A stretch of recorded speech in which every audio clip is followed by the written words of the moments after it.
Why is your signature on the audit log? The question hit the deposition room like a gunshot fired indoors, sharp, violent, and impossible to ignore. The court reporter's fingers hovered over the keyboard. The water glasses on the mahogany table sat untouched, sweating cold rings into the wood. Across from me, COO Grant Hollis didn't flinch. Not his posture, not his smile, not the expensive stillness he wore like a tailored suit, but something collapsed. Only in his eyes. A flicker so small most people would miss it. A microscopic drop of control.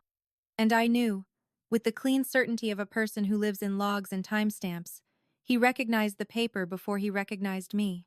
My name is Raina Cole. I'm 34, and 3 days earlier, Grant Hollis tried to delete my future with one email. It came in at 8:06 a.m., subject line neutral enough to be cruel. Update to employment terms. I opened it on my phone in the elevator, thumb scrolling, brain still half in sleep. A 12-month non-compete. No coding. No consulting. No industry work. The words looked like bullets lined up in a row. Not even aimed at my job, aimed at my life. Then came the second blade, casual as a shrug. Severance under review. Translation, withheld. Grant wasn't firing me. Not in the clean, corporate way with a termination letter and a handshake. He was trying to starve me until I signed whatever they put in front of me. He wanted me desperate. Desperation makes people sloppy. Sloppy people sign things they shouldn't. And then he did it publicly. Not quietly in an HR office. Not in an exit meeting. He did it in an all-hands. 300 people. A wall of faces. An auditorium of glowing screens. And Grant standing at the front with the practiced warmth of a man who thinks power makes him moral. One slide on the screen. Terminated for misconduct. My name. My photo. A sanitized bullet list. No evidence. No detail.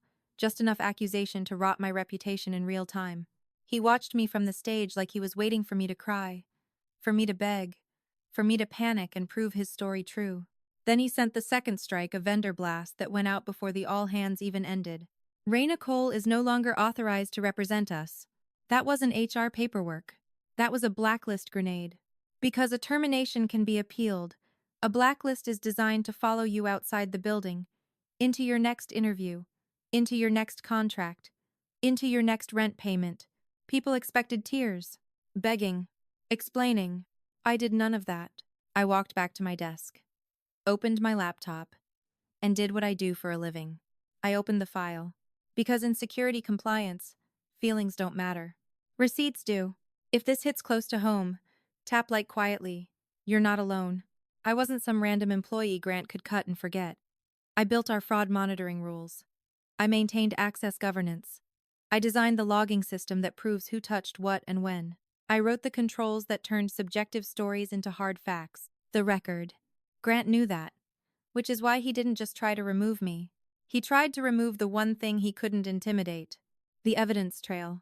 That first day after the all-hands, I stayed calm on the outside. I answered no calls. I didn't post. I didn't text coworkers to explain. I didn't plead my innocence in public like a person who still believed fairness existed inside a corporate org chart. I went home, poured a glass of water, and opened my retained archive. Compliance people don't just do their job. We keep artifacts, we keep copies, we keep exact versions. Because when something breaks, management doesn't say, "Thank you for your service." They say, "Prove it." I'd built my life around proving it. That night, Grant's assistant emailed an exit package.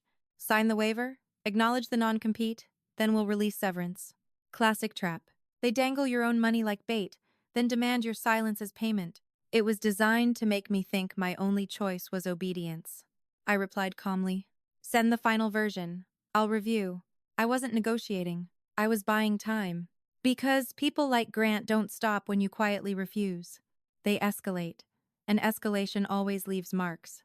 At 2:13 a.m., my phone buzzed. Not a text.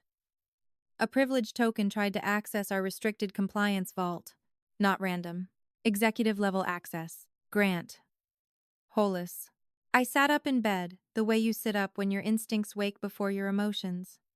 Executives don't export vault data at 2:13 in the morning unless they're afraid of what's inside. The alert showed the request path. It showed the target repository. It showed the authentication method.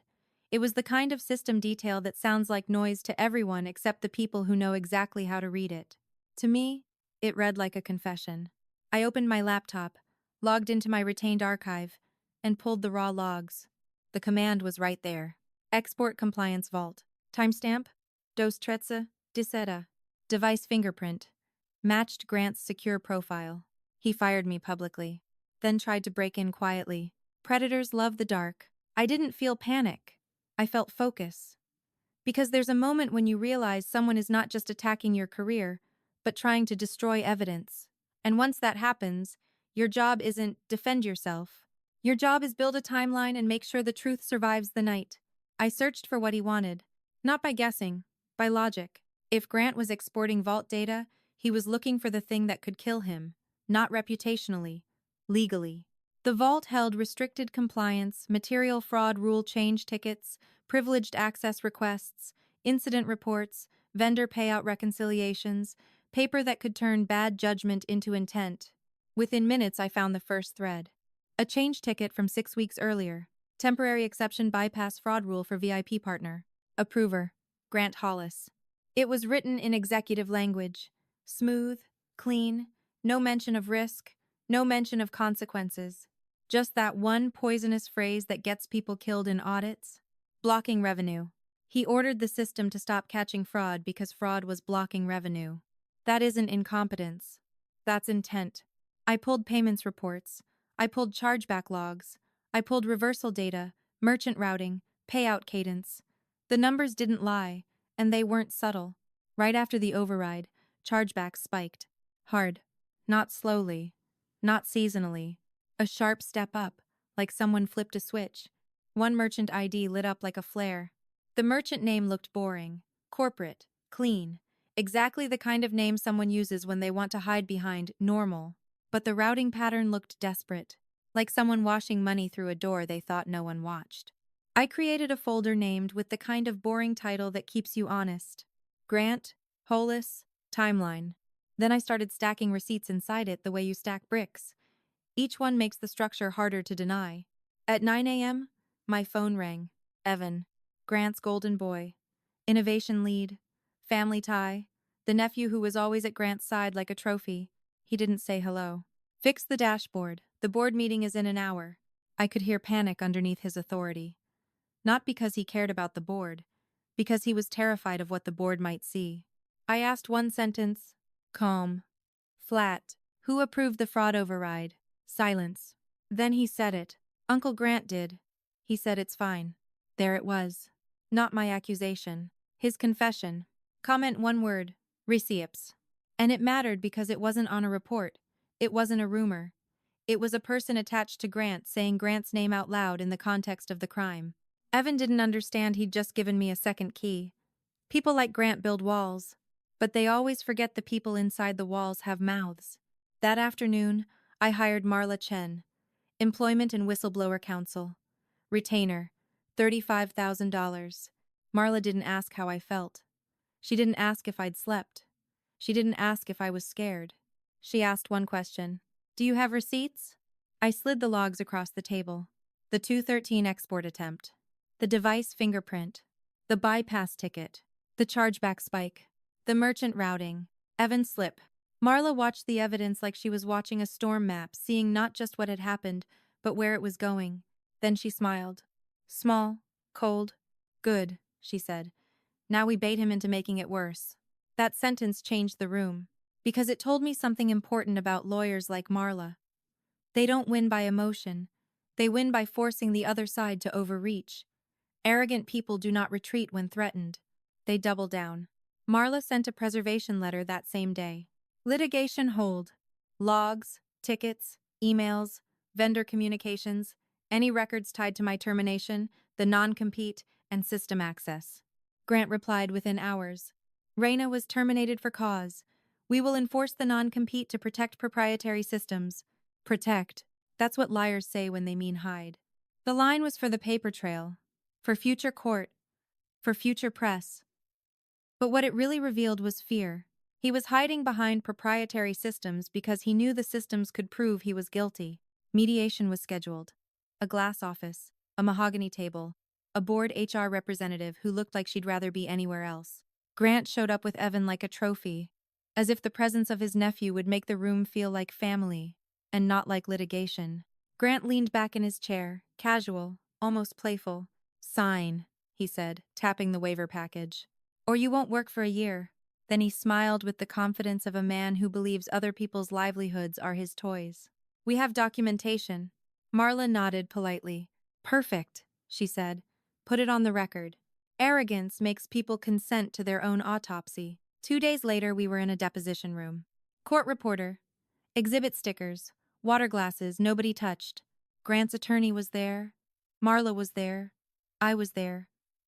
And the air had that particular thickness it gets when a liar believes he's still in control. Marla asked her first question. "Did you authorize the fraud override on May 14th? Grant said, "No." Lie number 1. Then she asked the second. "Did you access the compliance vault after Miss Cole's termination?" Grant said, "Never." Lie number 2. Grant's eyes didn't flicker. His voice didn't shake. He was good at lying in rooms like this because he'd practiced lying in boardrooms and all-hands meetings and closed-door conversations where nobody could challenge him. He believed he could lie here, too, because he believed evidence was something you could bully. He forgot the truth about logs. They don't care what you believe. Marla opened a folder. Not thick, not dramatic. 1 sheet. She slid it across the table like she was sliding him a bill. Exhibit 12. Grant glanced down. His pupils tightened.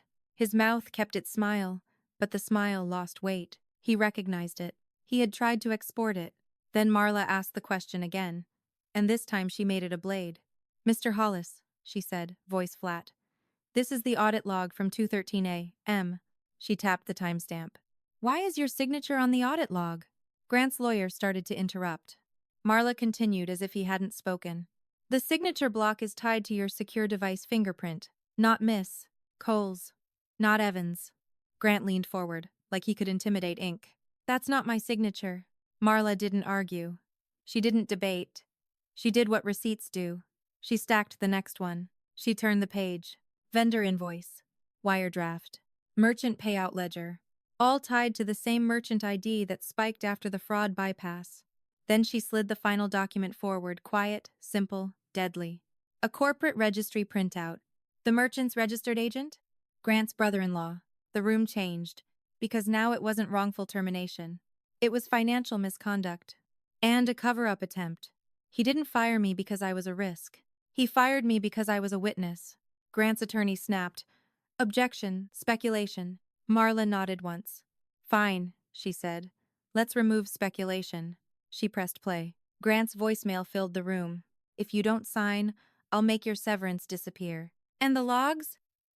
"Don't worry. I'll handle the logs." Threat, intent, obstruction, in his own voice. There are lies you can explain away. There are misunderstandings you can spin. There are rumors you can crush with money. And then there's your own voice saying you'll handle the logs. Arrogant men always leave trails. Grant's lawyer went rigid. The court reporter typed faster. Grant stared at the table like the wood grain could open and swallow him. Marla slid a statute excerpt forward. "By withholding severance past the legal deadline," she said. Grant's lawyer went pale. Because the non-compete wasn't leverage anymore. It was dead paper. The weapon he'd used to threaten my livelihood was legally meaningless. And in that moment, you could see Grant realize something he'd never prepared for.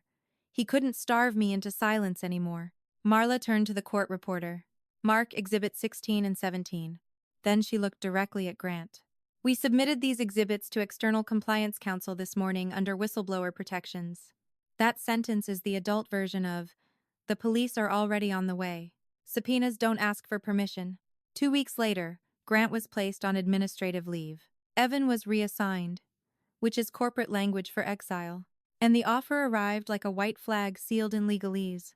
Full severance, attorney fees, neutral reference letter, no retaliation clause, vendor correction letter reversing the blacklist.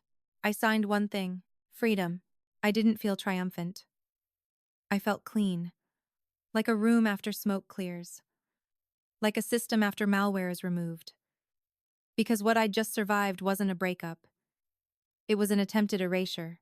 They tried to delete my future. Instead, they documented their own. After the settlement, I built a security consultancy auditing payment systems. Real clients. Real respect. No politics, no all-hands theater, no executive tantrums disguised as leadership. My first client wasn't a small one. It was the same vendor Grant tried to poison. They didn't hire me out of pity. They hired me because the receipts proved who I was. Because in my world, your reputation isn't what your boss says in a meeting. It's what the record says when nobody can edit it. A week later, Grant emailed me from a personal account. About family, about forgiveness, about moving forward. I didn't reply. I printed it, stapled it behind the audit log, filed it where it belonged. Evidence. Because the only rule that matters is simple. The receipt didn't lie. He did. If you want more stories where receipts win, subscribe.